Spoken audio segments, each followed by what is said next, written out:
না না, তুমি দিবানি একটা গুড়া কিনা, আমরা দুই ভাইয়ের গুড়া দৌড়ানির স্বাদ মিঠাইয়া দিবানি।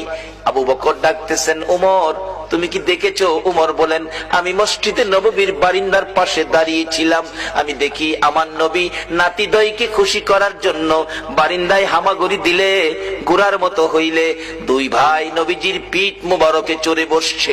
আমার নবী গুড়ার মতো অভিনয় করে এদিকে যায় ওদিকে যায়, আবার ডাকতেছে, হাসাইন হুসাইন বলো তোমাদের গুড়া দৌড়াইবার স্বাদ মিটছিনি?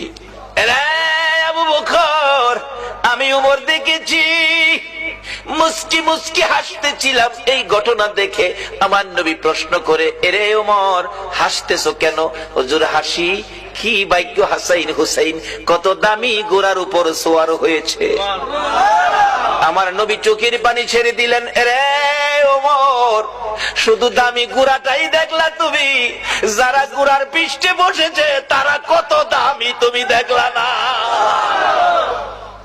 আমার নবী এত আদর করতেন হাসাইন আর হুসাইনকে। এমনি সময় উমর ফারুক ডাকতেছে, আমি দেখেছি নবী দুই নাতির দুই গালে চুমাইতেছে। খুশি হইছনি নাতি? তোমরা দুইজন ঘোড়া দৌড়ানোর স্বাদ মিটছেনি?